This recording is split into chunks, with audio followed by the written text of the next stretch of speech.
Hi, my name's Lorna Jones. I'm a trichologist and author, and this is my book, If Only Hair Could Talk.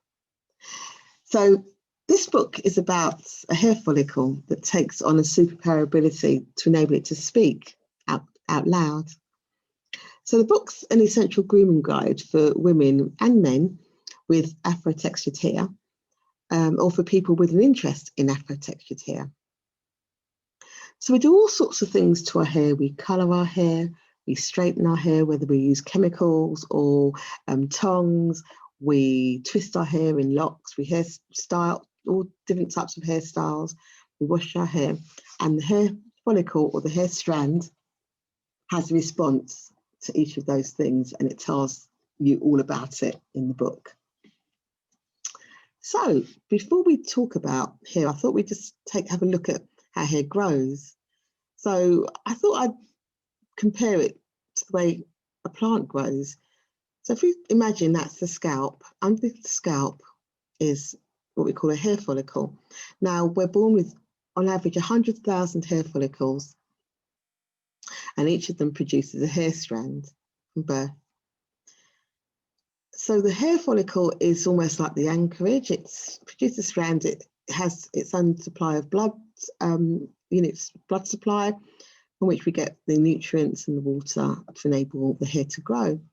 So similar to a plant. So underneath the ground, the plant has a root system that brings its nutrients and its water to the stems and to the leaves so it can grow. So that's a similarity. That's where the similarity to a plant ends, because when the hair pops onto the surface of your scalp, it's dead. So we have half the hair that's on your scalp. It's full of protein, a protein called keratin, and it's dead. But the rest of it, which is inside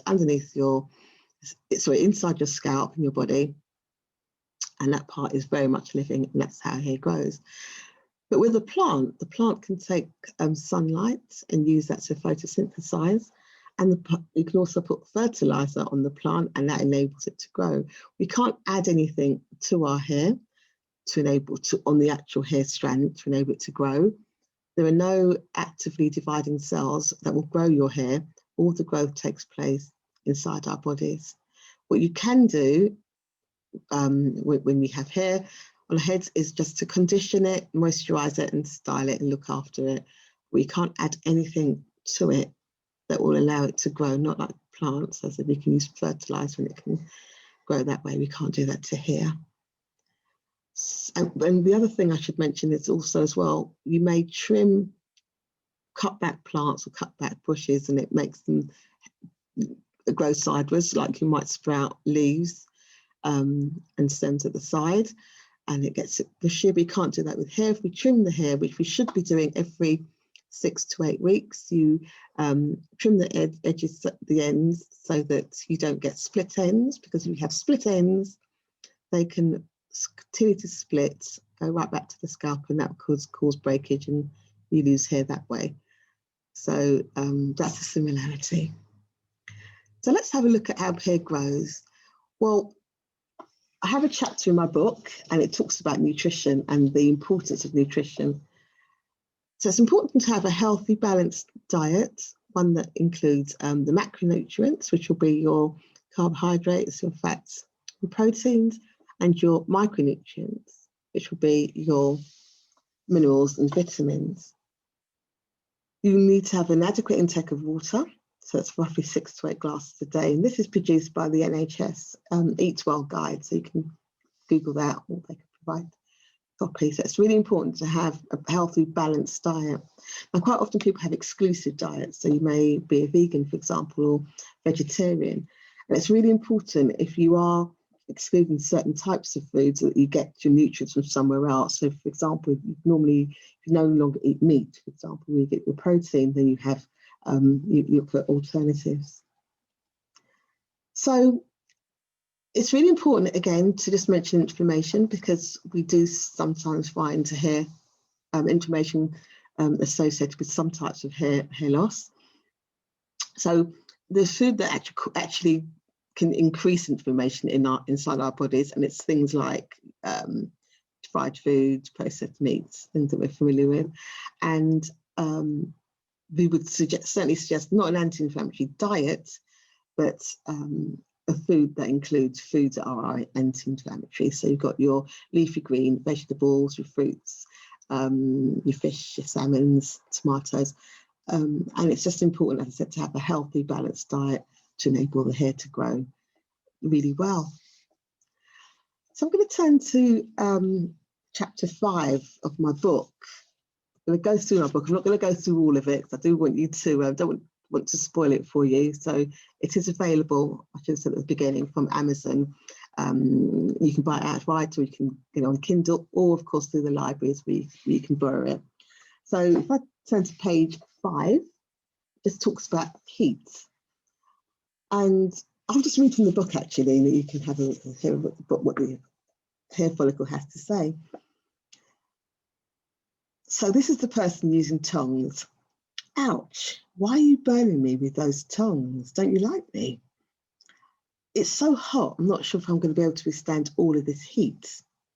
Now, really what the hair follicle is saying is that we know water, for example, boils at 100 degrees C, but some of the tools that we use, the tongs, can be double that. They can be as high as 200 degrees, even up to 230 degrees C.